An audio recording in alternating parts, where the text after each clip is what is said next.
change. They want me to change, but I ain't changing. Nah, I remain the same. And you are now tuned into another episode of Intellectually Petty Radio, brought to you in conjunction with A Beautiful Machine magazine, as well as the mighty Nerd DJs Radio Network. You already know, man. Week after week, day after day, year after year, we only rock with legends around here. And today is absolutely no exception. Yo, so make sure I get some of this right. We got the founder of Detroit Music Collective, the K2 Artist Management, entertainment sponsor group. And yo, when you hear this cat's resume of artists he's worked with, it's unparalleled in the music industry. One of the best additions to music business since the ink pen. We got Kevin K coming to the conversation. How you doing? I'm good. I need one of those pens now. Yo, so how's your family, man? How's life? Life is good. Life is good. I'm just ready for spring. Oh, good gosh. Yeah. I'm like over this. I feel like I'm living back where I'm from, Buffalo, New York. Oh, Buffalo's. We got nothing on Buffalo. Like Buffalo's crazy with the snow. Oh yeah. I mean, literally, you know, I can't tell you how many times you wake up and there's 4.5 feet of snow on the ground all overnight. Crazy. Oh, okay, so I've only got an hour, so I can't possibly cover everything that you have done. Oh. But let's say, at what point did you decide that you wanted to be in the business end of music? Good question. You know, I just like so many other artists, you know, I was playing in bands and we always had the dream to try to get signed. And literally, I woke up one morning and I said to myself, you know, is it really going to happen?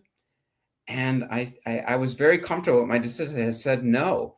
Mhm. And I decided to stop playing and I wanted to focus on the business side. You know, I thought I was smarter than our manager and I thought I was smarter than our booking agent. At the time, I was debating whether to go to law school. I already had my pre-law degree and I was working as a paralegal. And I was going to go to law school, thought being an entertainment attorney was the next logical step for myself. Mhm. But I said, nope, law school is just not for me.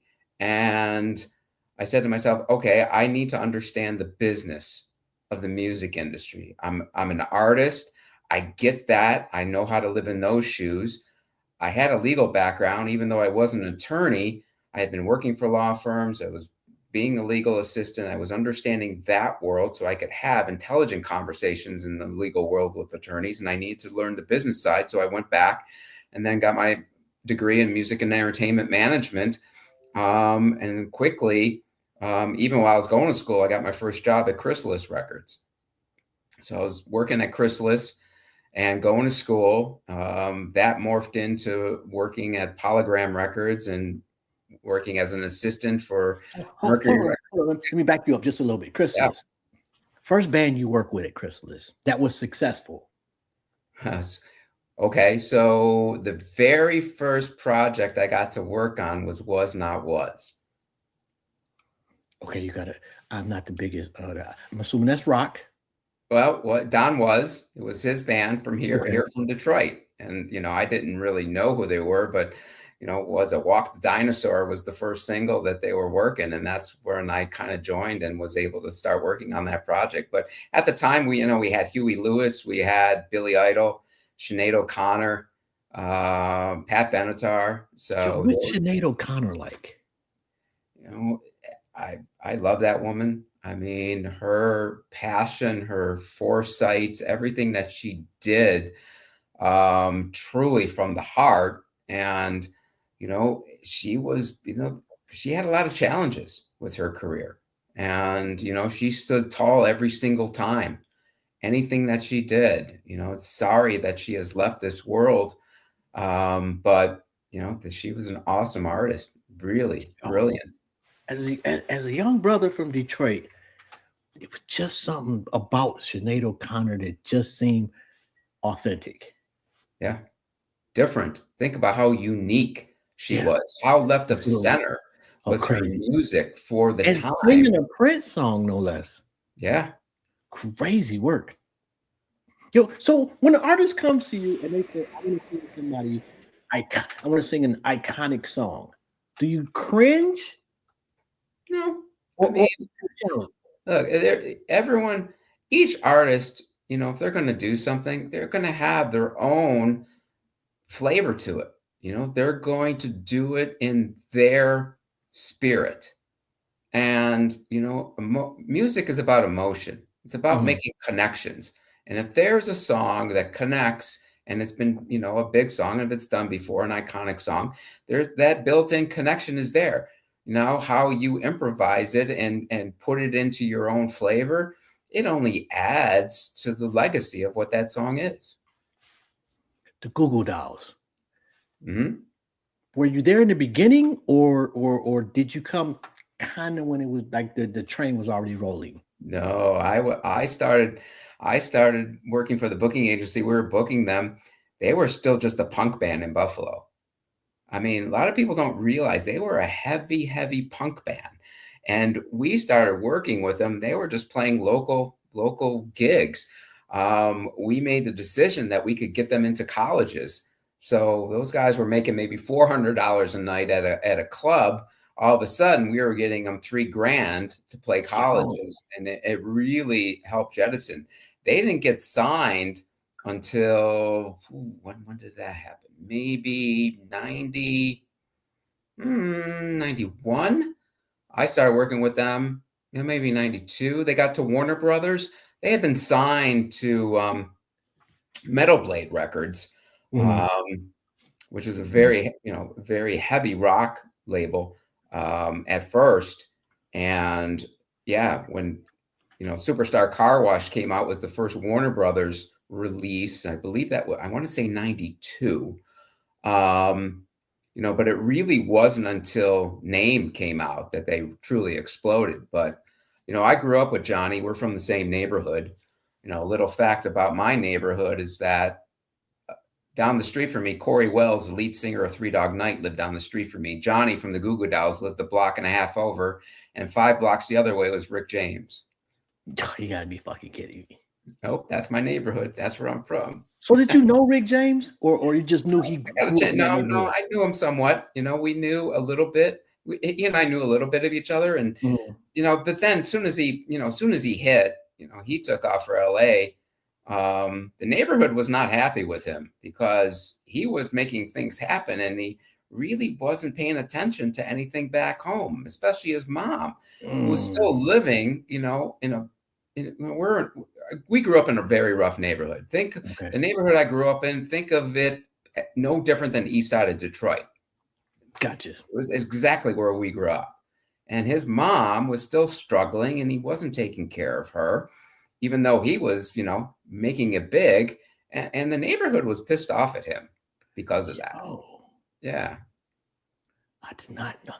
Yo, I did not know that. Okay, so and I got ADHD, so I'm kind of all over the place. And I Right. cut you off, Chrysalis. What was the next gig after that? So Polydor Records. And then I was at Polygram. So I was working as an assistant at Polydor and Mercury.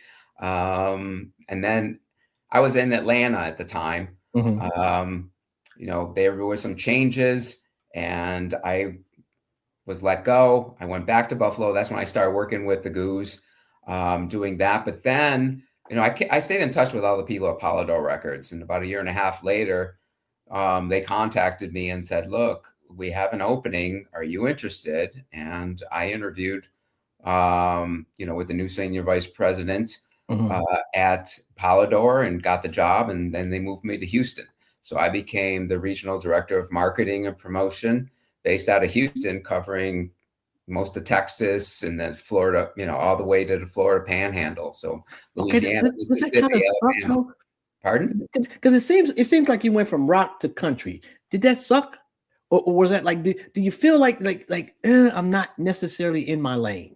Well, I mean, at Polydor, we were, mainstream. I didn't work country until I got to Sony Music Nashville. Okay, okay, So that was later in my career, and I'm, spent 2 years in Nashville. That was different for me because I've always been a rock guy, pop guy.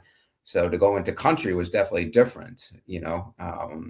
It's definitely a different genre. Musically, I was, not as smart about it, but I Yeah. also was, I was the national director of strategic partnerships. So my job, it was a new position that was created at Sony.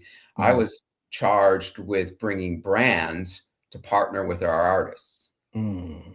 And That's now, got to be really easy for country music. well, at the time, now it seems easy, but back then it was still, new to the music industry. Remember, the music industry for many years was bringing brand sponsors was taboo. The big line, I'm not going to sell out. I don't want to sell out. While the sports industry was bringing in sponsors and brands all the time, making millions of dollars in revenue using their, the big brands marketing platforms to help further what they were doing. But the music industry still was very taboo, and Yeah. I started a brand sponsorship division when I was at DreamWorks Records.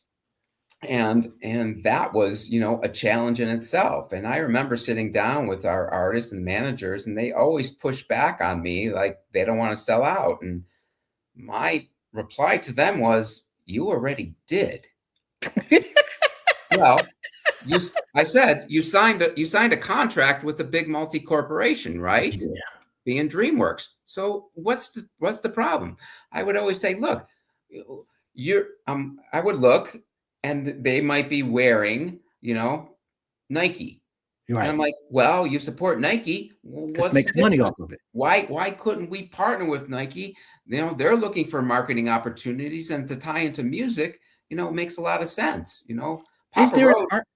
I'm sorry, but is there an artist or artists that you feel really changed the dynamic for the good as far as the marriage between music and branding? Well, some of the biggest early ones, of course, was Michael Jackson with Pepsi. That was a big campaign. You That was had huge. you had Sting, and I'm trying to think who he partnered with. Um, Darn, it's going to elude me now, but he was one of the early ones too. And when I was at DreamWorks, we had DreamWorks Records, but they had DreamWorks Country, and the head of marketing at the time, John Rose, did a great deal with Ford for Toby Keith. And Toby Oh, Keith, who was a big artist in his right at Mercury Records, but when Mercury let him go, he was basically sitting on the streets. DreamWorks decided to sign him. He had nothing going on, and his career really was faltering. They did that big deal. And if you remember, Ford spent millions of dollars in television advertising and took Toby Keith to a whole different level that he never had at Mercury Records, even in his prime. That mm, just goes to show you the power of what can happen when you partner with a brand. If the partnership is right, working together to further everyone's objectives and yeah. initiatives for success, if it's done the right way, the consumer wins, the brand wins, and the artist wins. Connect those three dots, and you will have success. Biggest rock and roll moment you personally witnessed? Mm. Well, I was privileged when I was at Island Records to work, three different projects with U2, and to, when they went on the Zoo TV tour, which was Achtung Baby, which really jettisoned them to a whole Mm, different stratosphere. Being part of that tour and watching, the mind-blowing stage presence and all the video and everything that was going on, it became such a different type of experience for a concert goer. You weren't just watching a band, you were watching an event that had never been done before. And to work on that tour, and then the pop tour, those were just really cool moments. And the opportunity to sit and talk with those guys, and they were just so nice and humble. And their management team was brilliant. They treated everyone like kings and queens, and it was just great to work in that type of atmosphere. It was a lot of fun. okay, so we talked about Google. YouTube is great. People of just, I don't think people really understand. And again, not I can't say I've ever listened to a YouTube album. Mhm. But I saw the shit that they was doing on MTV, Oh yeah. and there was absolutely maybe Guns N' Roses would be a comparable comparison, but they had a wave unlike any rock group I think I personally have seen. I say it today. They put out new music and it sounds as relevant today as it did when they first came out. I mean, they're just timeless. They've always been ahead of the curve in everything that they do, from their songwriting to their recording to their tours. They are always ahead of the curve and setting the standard. I would say Beck is another one just like that. Yeah, I mean, think about it today. Think about the groups coming out today. How many of the groups coming out today are going to have the kind of longevity that a U2 has, or Rolling Stones, or AC/DC, or any of these other legacy acts that are out there? Who's going to be relevant 15, 20 years from now that's out today? I don't know if that's happening. It's going to happen maybe a little bit, but not to the extent that it was. Richard Branson. Mhm. So you meet this guy, right? I did. Yeah, when he started V2 Records, Mhm. he had Virgin Records. He sold Virgin Records, but he had a 5-year non-compete that he could not, part of the deal was that he was not going to get back into the music business. And then he started V2 Records in 97, Mhm. and I was, I think, second or third person hired to help, build that thing up. And yeah, I got it. We had, a couple of weeks with him as we are building this and getting ready to get things going. And, to be able to sit with him, and just listen to him and learn from him, and, just the leadership that he had, and the care that he had for Mhm. people. That was one of the biggest things that I took away, was that here's this guy bigger than life, and yet it's no different than you and I talking right now. That's how it really felt. I mean, it was that comfortable, that down to earth, that genuine and authentic. Okay, completely off the rails question, but what's the difference between hanging out with a billionaire and hanging out with a millionaire? Huh. There's no difference at all. It's like, and I've had this conversation with, presidents of record companies and some of the big artists I work with. There's we're people. There's two differences between myself and Mhm. Bono. He makes a hell of a lot more money than me, and he's a celebrity because the press has put him in that spot. Other than that, if I hit him in the face, it's going to feel no different than if I hit you in the face. We're people. No different, man. No different. Those are the two differences between us, really. And I've always viewed that is that these are people. I'm not starstruck at all by anybody. Never? No, never. What? Come Because on, it gotta be somebody. Elton fucking John, bro. It gotta be somebody where you're like, oh wow. I mean, you have that, oh wow, but I'm not afraid, because I know that they're just individuals and they have a job to do, no different than me. And we're part of the team. And I just viewed it that way. I viewed that, and I mean, that's just me, I guess. I just look at things a little bit differently than a lot of people in this industry. Um, just because I always went into it like we're all people. I, what I have noticed, and because I've been doing this for a little while, and like especially the early days, there's so and so was a name. Well, after you get a couple names, so the names don't necessarily. It's cool, but then you narrow it down. Like if I talk to I don't know who's Patti LaBelle. I talk to Patti LaBelle, I'm pissing myself. Mhm. Because it's just some people that I'm always going to fan out over. So Yeah. but generally speaking, I get what you're saying. You kind of normalize it.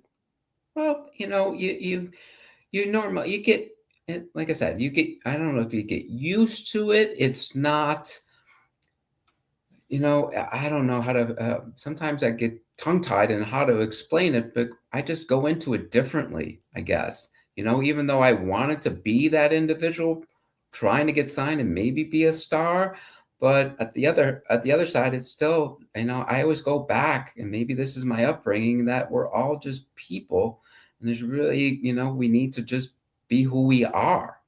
And, even growing up, I got a chance to, meet some of the, athletes who I followed, in Buffalo. And it was always really nice and cool to meet them. But I wasn't like, oh my God, I just met somebody. Not even Jim Kelly. Oh, I never met Jim, actually. Yeah. What's old boy that missed the kicks? What's his name? Who was that? The old boy that missed the kick in for the Bills. Scott Norwood. Scott Norwood. Killing me now, man. You're killing me. I feel Bringing so up bad bad memories. I feel bad for that guy though. Like, it's What's so funny? He's in some commercials now, which is pretty funny. I forget what brand. I see him on TV. He's doing some commercials. It's pretty funny. So, look, it is what it is. I don't blame him. It should have never came to that. And look, if they could have stopped OJ Anderson and not if the Giants didn't hang on to the ball the whole second half because we couldn't stop them, it should have never came to that. And actually, if we had 20 more seconds, because we were like on the 15-yard line, Kelly took us down the field in no time just to get that field goal. If we had 20 more seconds, it wouldn't have been a 47-yarder, it would have been a 27-yarder. What's worse, getting there 4 times and losing or never getting there? I think maybe never getting there. I mean, I help people say all the time, man, you're so low. People here in Detroit, friends of mine, oh man, you guys at least got there. We've never gotten there. What's it like to be there? I'm like, yeah, it's pretty cool. But, at the same time, they didn't get over the hump. But, look, I don't know if any team ever goes 4 straight again. I don't know if that's ever going to happen. No. But losing, no, I guarantee a team may get there 4 straight, but losing 4 straight will never happen again. That's just, each game was its own screw up somewhere along the line. Oh my God. Okay, so founder of the Detroit Music Collective. What exactly is that? That's a new company that we started, myself and Mike Jackery. Mike moved back here a few years ago. He spent nearly 20 years in LA as the senior vice president of marketing for the Universal Music Group. He's a Detroit guy. Myself, Michelle Elliott is one of our senior advisors. She just retired from Universal Music Nashville after 17 years. She also spent many years at Warner Brothers Records, Columbia Records, Capitol Records. And Scott Myrick, who comes from the touring and production side, he worked with Warren Treaty, Tantric, Billy Strings in the early days, and most recently owned Otis Supply, that venue in Ferndale. And we all came together. It's weird. I hadn't seen Mike or Michelle in a while. And when I heard Mike move back, we sat down and I told him I was, wanting to start to do music business seminars because I really miss teaching. Mm-hmm. I was the chair of the music business and entrepreneurship department at the Detroit Institute of Music Education and was also an adjunct professor. And I really miss teaching young artists about the business. And now that Dime is gone and it's closed its doors, there's a hole here. And I thought about doing just seminars. And when I told Mike what I was doing, he's like, man, I want to start to give back. I've been thinking about this. Can I join you? Mm-hmm. And I said, sure, that'd be great, man. Let's start to do this. And then I'm at a show at Otis Supply, and all of a sudden Michelle walks in and I hadn't seen her. And I said, what are you doing? She goes, I just retired and I'm looking to do something. What are you doing? And I told her what my plans were. And she said, oh my gosh, I would love to be a part of this and help the independent music community here. I said, join us. She said, sure. And then she introduced me to Scott, who owned the venue. And, we were going to do our seminars there because he had a great stage sound. He had video. We were going to be able to really do it the right way. And then him and his partner made a decision to sell the venue. So we kind of lost that. But I've always had the idea for the collective that I wanted to do. And I, thought about that even when I moved back here from Nashville is when I first started thinking about it. Mm-hmm. Because if you're an independent artist or you want to get into the industry, where do you go to for help? I mean, barring somebody else that's already in the industry, you generally don't have much assistance. Right. There is no organization, and when Dime opened their doors and I was selected to run that department, I thought this could be the place. And we tried to have the conversations with them to be more than just a 4-year college, but they didn't want to go down that road. And now that they're gone, there is no organization. So what we're going to do, the Detroit Music Collective, the foundation of what we do is music business and entrepreneurship education. So we're going to have, that department. We're actually going to take that 4-year curriculum that Dime had and transpose that into certificate courses so people can get through this easily and quickly. We formed an alliance with the Ross School of Business at Michigan and their entrepreneurship department to work with us on that end as well. Secondly, our second division is our artist development and artist management coaching and mentoring. So if an artist needs help with the development of their career or certain aspects from a management perspective, they'll be able to have one-on-one time with myself or any of our staff. And the other coaches that we're bringing in are all other former record company executives that live here in the area. They've all worked for major labels that most people have no idea still exist here, because every major record company had a branch office here in Detroit. Warner Brothers, Sony, BMG, Polygram, Universal. Why'd that change though? Well, as the industry changed, there was no more need for that, right? As everything started going more digital, they didn't need branch offices to run anything. And as consolidation started to happen, everything started to dwindle. So the branch offices went away. I think Universal was the last one to close their doors, maybe about 10 or 12 years ago. That's why music is so ass now. And it's different. But all of these branches employed anywhere from 75 to 150 people. Most of those people still live here. And most people in the independent music community have no idea that myself, people like myself or Mike or anybody on our team or some of these other, individuals still live here. So we're going to be bringing in a lot of these people to be our coaches. So if an artist or young industry professional wants to learn certain things, they can have one-on-one time. Then we're going to have our own label, which is going to be a little bit different because it's going to be a very collaborative and kind of cooperative label where all artists that are signed to the label are going to share in the profits of the label. All artists. Sounds like La Russell. Are you familiar? With who? La Russell. No. So it's a rap. He's a rap artist. And somebody has a question for you. I'm gonna ask that in a second. But he's a rap artist out of Vallejo, and he actually said you can actually buy a percentage of his songs, like an individual song. Yeah. And he gives concerts and doesn't give you a ticket price. You pay what you want. Yeah, that's a big thing. There's a company called Song Trust that Songvest. Okay.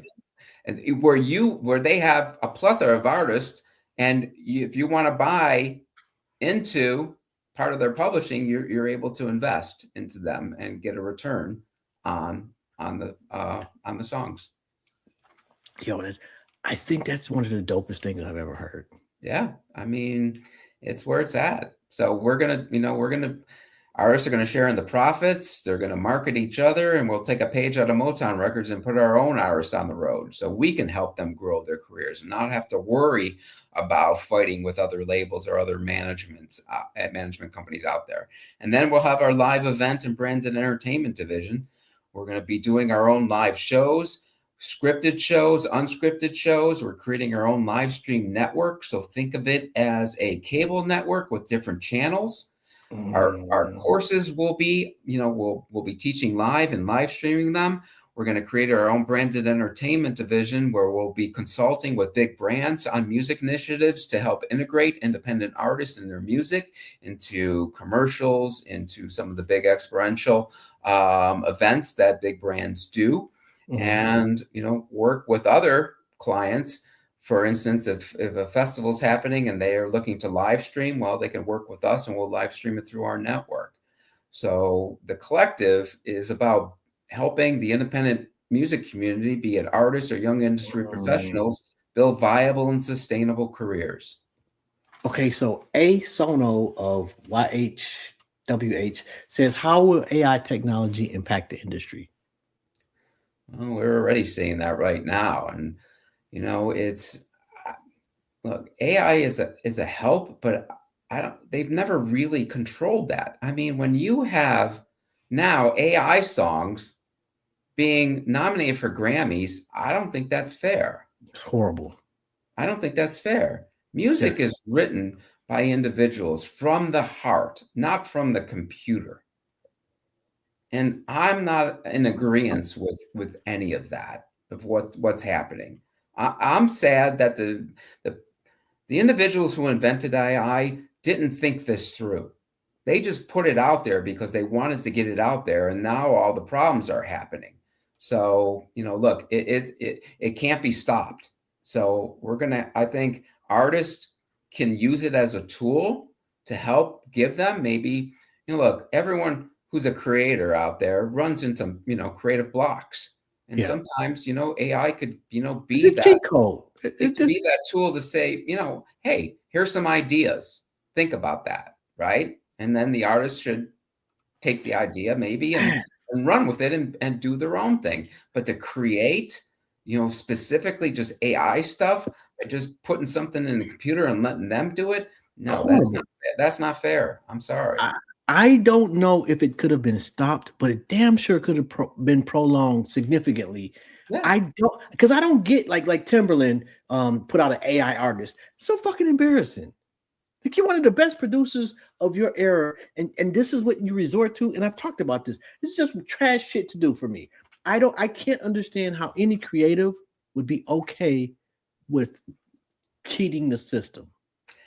I mean, look, there's so much great music out there, so much music that deserves a shot, right? But it is a numbers game, unfortunately. Um, but to have something taken like that by just through AI and not be, a real artist ever given that chance, that's kind of sad. Yeah. So this is a question I ask everybody that comes on the show. Has absolutely nothing to do with nothing. However, here goes.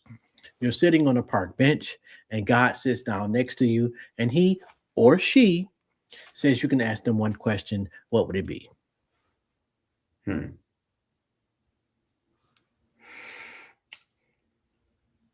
Why is there so much negativity in this world at this very moment? Is it more now, or we just got more cameras? No, I mean, I just think, the world has just gotten so much worse. And it's, I don't know, that's a topic that can get really crazed right now, I think, given, the state of not only this country, but what's happening around the world. And, it's like all bets are off, all filters are off, anyone can do whatever they want. And maybe social media had a big play in a lot of that, giving people a voice when they really shouldn't have been given that voice. Yeah. Or being able to purchase a voice. Yeah. And that's the sad part. I think the majority, especially in this country, are seeing what minorities have been seeing for years now. And it's changing all of us collectively on one side as opposed to the other. But I think it's in the long run maybe doing us all some good. Well, maybe hopefully certain individuals will learn from these things and, maybe see things in a different lens and get a better understanding of what humanity is about. Joe. Okay, so is there a particular 1,000 years people dig up Kevin K? What do you want the picture of you to be? I just think, I want people to think about, me as somebody who cared and tried to make a difference and tried to help. I made a, for me right now, look, I've been privileged with my career. I've been lucky, privileged, honored to have done what I've done, work with the people I've worked with, the artists that I've worked with. For me now, it's about how do I give back? How do I help, the independent music community, younger artists, younger industry professionals, help build their careers. I made a promise to myself, when I got into the business side, Mhm. that I would always listen. If somebody gave me music, I always listened to it. I always would give my opinion. If they asked for help, I'd do what I could because I was once that artist looking for that same help. A lot of times didn't get it. Yeah. But I became one of those people, one of those individuals who broke through that golden inner circle to work for a major record company and do what I did for so many years. I made a promise to myself, and I've kept that promise, to this day. Look, you can go to my websites. My phone number's there. My email's there. I am an open book. You want to talk? Reach out. I'm not one of those, how many websites you go to, you can't find any contact information of somebody. Probably mine. I'm like, no, man, I'm open. You reach out to me, you're going to hear back from me, and I hope that people, think of me in that way, that I'm here to help. And that's why we're all doing this with the Music Collective, because all four of us are at that point in our career. All of us have had brilliant careers for many, many years, and we all want to give back. And this is the way we've figured out how to do this, to be that epicenter organization here in Detroit that you can go to for help and learn and help build your career. Most important no you've said in your career. Most important no. Okay. This is what, when I, in between my time after, when I was at Chrysalis and before I moved back to Buffalo, I interviewed for a job with a major record company. And I thought the interview went great. So much so that the senior vice president at the end of the interview looks at me and says, "You have been the best interview I've ever had in my entire career." And I'm sitting there thinking, I got this job. Right. But he said, "No, I'm not going to hire you because you're just too nice to do this line of work." I was very disappointed. But at the same time, I said to myself, you know what? That's okay. I will find my way being who I am. I don't need to be that shuck and jive goof ass like so many people in the industry were. I can't be that. I'm not going to be that. I'm going to be me. And I will find my way. And here I sit today. I found my way being who I am, doing it the way I believed it needed to be done. Okay. So Flip side of that. That no changed me and got me to think a little bit differently, but it also reinforced me to stay the course. Okay, so flip side of that. You're doing the hiring and during your career, and you told somebody no, that you were wrong about it, end up being super successful.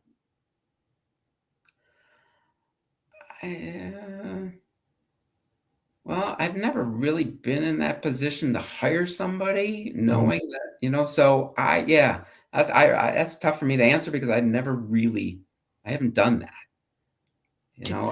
So. You ever fired anybody? Nope, never did that either. Oh my God, I've never done that. I kind of want to do that one day. I know it's fucked up, but I kind of do want to fire somebody one day. I mean, there are people I work with that I was hoping would get fired, sure. And if I had that power, I would have wielded it, but I didn't have that power.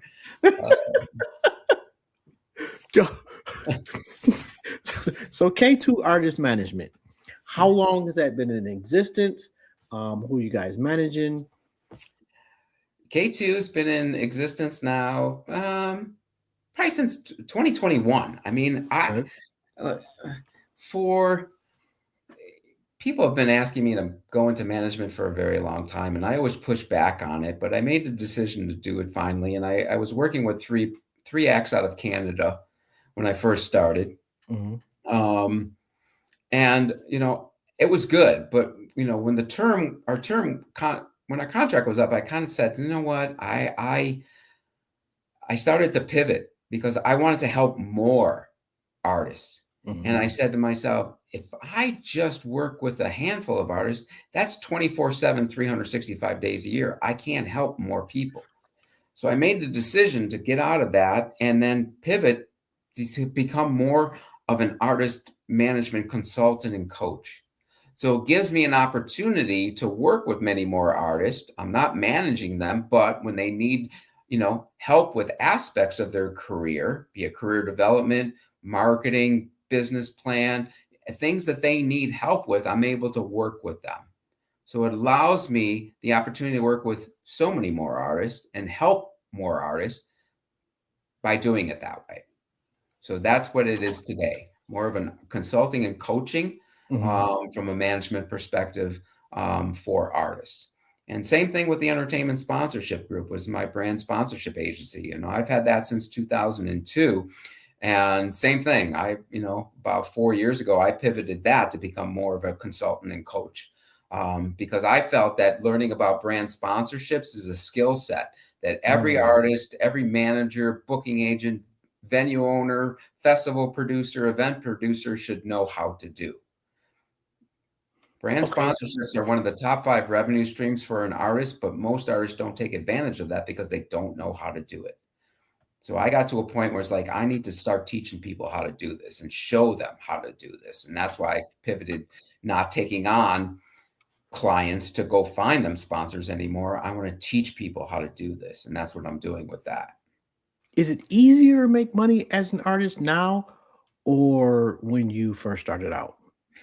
I mean, you have an opportunity now because there's so many other different revenue streams that an artist can tap into Mhm. versus, look, when you're signed to a label, and back in the old music model, you had your touring and, but, you're making most of your money off of your, album Yeah. sales, CD sales, cassette sales at the time when Really? physical product was, happening. As long as you paid off your debt load to the label, you started to earn your percentages on sales. It was a whole different ball game. I a lot of times, it depends on your deal. I know with the Goo Goo Dolls, they were in a lot of debt because Metal Blade was part of Warner Brothers, and they had done those albums on Metal Blade, and they had racked up a lot of debt because the albums weren't selling that great, and they kept doing new ones. And when A Boy Named Goo came out and Name exploded, and I think that album at the time had sold like 8 million copies in the States. Gee. And from what I was told, that all of their percentages that they should have been getting for the sales went to go pay off the debt. They really didn't make a lot of money off of that album. It wasn't until the next album that they really started to Make to some money. make some money because they were in a huge debt load to the label. You ever look at somebody and say, because the music industry is notorious for fucking people over. Oh yeah. And you ever look at somebody and you look at their contract before you look at them, and you already know where the road they're going to travel. Yeah, you can. I mean, if it's an unfair contract, you would hope that, their legal team and management would be, explaining things to them. But back in the old days, right, management tried to keep the artist in the dark on many things. That's so fucked up. They didn't know a lot. I mean, and then the artist just surrounds themselves with people who, sometimes don't have their best interest at hand. I mean, look at, Mm. was it Rihanna? She was it Rihanna? She was bankrupt not too long ago, and now she's the first female billionaire. I did not know that. I didn't know she I mean, really. it's crazy. Artists surround themselves sometimes with just the wrong group of people who, And it's up to the artist to understand their business, right? They need to have an understanding of what's going on financially on the management side. And I think artists today, are a lot smarter. And I think management has learned, to include them in the business of what's happening, because if they are a true team, they should. But, I can't tell you, a lot of times through my career, I'd be with an artist and they didn't know what was going on. And Okay, so and there were things that I knew. And sometimes I was told, don't talk to the artist about what's going on at the label. that's fucked up. With their project. And that's hard to be in that situation when they start asking you questions and you know darn well you're sitting there thinking, wow, they have no idea. And there's problems happening and I can't say a word to them. You don't feel fucked up when you go home? Yeah, I felt bad about that. Really bad. But if I would have done something about, if I would have said something, I know I don't have a job the next day. And, in this industry, it's a close-knit community. Word gets out that, you can't be trusted. It's a wrap. I might not find my way back into another label. Okay, so you wake up tomorrow and I have bestowed upon you, you are the CEO of Universal Music Group. And you get to sign 3 artists and or groups, living or dead. Who do you sign? Oh boy.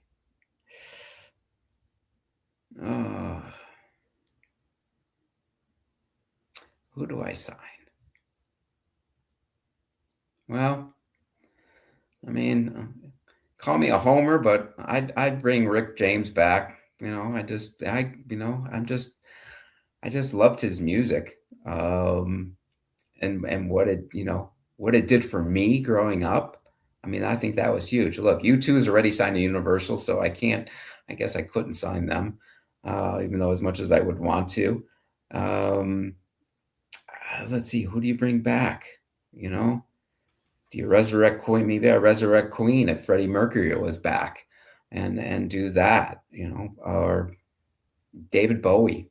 You look at some of the influential, people out there in music, and there's some great ones. That's a tough question. There's way more than 3 for sure. Rock wise, I would go Kurt Cobain. Yeah, that could be cool. That could be cool. I just fucked with Nirvana. Like they were just they were different.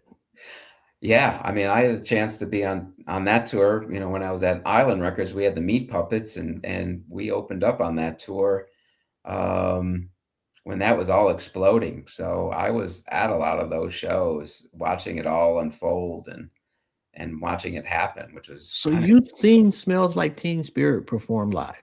Oh yeah. What? One of the shows was here in Detroit at the Michigan State Fairgrounds, and that big tin hangar they had over there. Yo, what's that like though? Because that song redefined MTV like in a heartbeat. Every time they played that song, you just felt the earth shake. Not only because they were loud, but the people just jumping up and down. You felt like you were just rising. It was a very, very interesting feeling to be a part of that and be in the middle as you're standing there watching that show happen. And as soon as that first chord is hit, it was like, you're like, wow. There was an energy that I've never felt at all. And think about it. I mean, that music was so different, right? That sound, that sonic sound that they created, and that didn't happen overnight. That grunge sound was being built and refined in Seattle over a long period of time. All of those, you got Nirvana, Soundgarden, Stone Temple Pilots, Pearl Jam, all those guys were playing with each other in different bands and different things. And when it all, settled down, that's where it happened. It was then Nirvana. It was Nirvana, Pearl Jam, Stone Temple Pilots, Soundgarden, Alice in Chains. They all that's how it all ended. But all of those guys, that sound had been being built for like almost 10 years in Seattle. Pearl Jam was crazy too. What was that? Pearl Jam was Yeah, crazy too. another great band. Yeah, it's a couple. There's a few like over the years. You'd be surprised. As a young brother in Detroit, but there's certain bands and or songs that just resonate with everybody. I was talking about that the other day. Oh shit.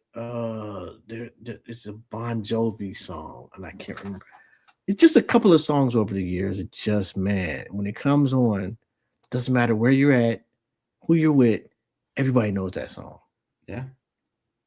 That's the beauty of music. Beauty of music, and a lot of those older groups, they define their sound, and you could have your eyes closed and just hear it, and you're like, I know exactly who that is, right? They dialed in their formula and their sound of what it is, which is great, and they laid the foundation for everything, so much that's happening today, and that's the way it goes. I mean, it just keep building upon all that. Who's got a perfect album to you? Oh man, I don't know if there's a perfect album, but oh man, I Snoop mean, Dogg's first album is a perfect album for me. I'm a big Genesis fan too, so some of the early Genesis things with Peter Gabriel and Phil Collins is tragically underrated despite being a superstar, if that makes sense. Oh, totally. I agree. That guy can do it all. And it wasn't easy for him, when he took over doing lead vocals for Genesis. I mean, he had some big shoes to fill, and it wasn't easy, and still play drums and do everything that he did. But That's the crazy part. He helped take that band to a whole nother level. Oh my God. Okay, Pink Floyd or Fleetwood Mac? Depends what mood I'm in. Man, I like both of them growing up. Good gosh. I've seen both perform. I mean, if I went on performance, the Floyd shows are definitely a unique experience that you have to, well, people won't be able to do that anymore today, but back then, yeah, it was great. So I might pick Floyd only because I was more of a rock guy. Not that Fleetwood Mac wasn't rock at the time, but they had their crossover into mainstream. Yeah. Okay, Guns N' Roses or Aerosmith? I'll go with Aerosmith. They got the bigger songs. But yeah, Guns N' Roses told stories unlike very many artists ever. It just made sense to me when they I don't know. Oh, Steven Tyler is fucking crazy. If people want to get in contact with you, how do they go about doing that? Well, you can reach out, my websites. That's the best way to do it. You can go to DetroitMusicCollective.com, K2ArtistManagement.com, or the EntertainmentSponsorshipGroup.com. That's the best way to my contacts on there. Email me, call me. We're right now we got our other initiative that the Music Collective is doing is the Music Census here in Detroit. So that's a big initiative that we're doing, the first ever music census that's ever done for this region. And we're excited about doing this, and the data that we're going to be able to accumulate from this census is hopefully going to help us make viable change to the community here. It's like I said, it's a very in-depth study. This survey is going to we don't really know, nobody here knows what the music ecosystem looks like. Right. I think for years, everyone's thought they knew or they assumed what it is, but nobody has a handle on it because there's never been any true data to show us what's working, what's not working, what can be changed. So this census is going to give us that. And there's 10 different indicators that the census is going to cover. It's going to cover you as an artist. It'll do that. Venue profiles. There's an industry profile for people working in the industry. It's going to get into workforce development, music-friendly policies at the city level, government, county government, your culture and belonging, livability, economic activity, ecosystem development, ecosystem composition, economic development, workforce development. So it covers a lot of areas. We're going to be able to see, as I said, how individuals in the music industry here work and what's working for them and what's not working for them. And how do we help make a viable change for the better? Is there anything that I didn't ask you feel like I should have?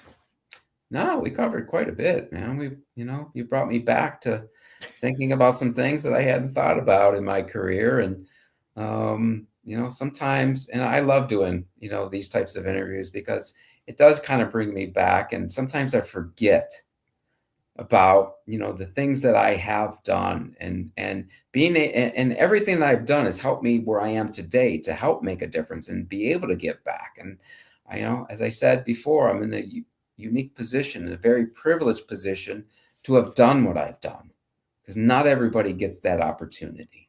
Man, and if you just feel like giving back to the fat dude in his basement doing a podcast, the Google Dolls and YouTube and Urbano, I need them on the show.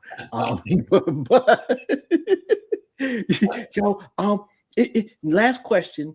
Is there a favorite venue for you in the Detroit area to go watch a show? I think for me, all these years and as many shows as I've had, some of the coolest things, were in the Shelter. And the Shelter crosses every age group, every color spectrum. Like the Shelter has been, man, yes. I got so many acts that I worked with, at the labels. When they come to Detroit, that was usually kind of one of the first shows that they would get to introduce them, to introduce it to the market. And I can't tell you how many artists I've worked with that then just, blew up and all of a sudden, they're playing the Palace or they're playing Pine Knob, right? They grew. And that's for me, that's probably one of the most, joyful part of my career, to be part of acts that nobody ever knew and be on the team to help make them a superstar. That's so dope. And that's why, sitting behind me, I have only certain plaques up in my office, and it's the ones that have always motivated me because anything is possible. Okay. Who is that right behind the young lady? Well, that's the Almost Famous soundtrack. The movie Almost Famous. So when I was at DreamWorks, that was a DreamWorks film, and when we had the soundtrack, right next to that double platinum there is Nelly Furtado, and Nelly Furtado broke out of Detroit. I did not know that. Yes, another one. She played the Seventh House the very first time she came here. She played the Seventh House in Pontiac to a crowd of about 15 people. And now she's a global superstar. Yo, that's so fucking dope. And I worked with her right from the beginning. So were you there with the 15 people? Oh, yeah. Yo, did she give the same energy as when she did a stadium? Without a doubt. And that's what blew me away. Because, you got to remember, go put yourself back to when I'm Like a Bird was on the radio. That was a very difficult song that was so left of center. I didn't think we could ever get it to mainstream. Yo, now that is a story, ladies and gentlemen. I'm not sure if I could ever do anything for you. I doubt it. However, if there's something you need, please don't hesitate to ask, and we got you. It's been just an absolutely phenomenal conversation, of which I cannot possibly thank you enough. Oh man, thank you for having me, man. This has been great, and just if I can ask one thing, just tell everyone in the music industry in this area about the music census and take it when it goes live on February 3rd. Gotcha. Will do. On that note, we out of here. You have a phenomenal evening on purpose. And again, my many thanks to you. Thank you. Thank you very much. Yo, that's fucking. I really am a really lucky individual. I have had the honor and privilege of talking to some fucking amazing people that have done some phenomenal shit over the years. And I remember having a conversation with Nika, my middle daughter. I was telling her that like the show is never gonna make money while I'm living. But when I pass, they're gonna have 1,000 shows of greatness because what you do gets you on the show, but it's your story that makes you stand out. And Kevin K is a prime example of that. And I might add, I forgot to say that I think that it became easier with the bigger names, at least for me, when I realized that my own value. And I would argue that especially people behind the scenes, um, when they realize how integral they are to person A's success, I think it makes things so much easier. Anyway, I'll be back at 7 o'clock. We got the four tops. Y'all have a good one. Peace. I'll put the clips out later. Out of here. Oh, this has been Job. There's been another episode of Intellectually Petty Radio.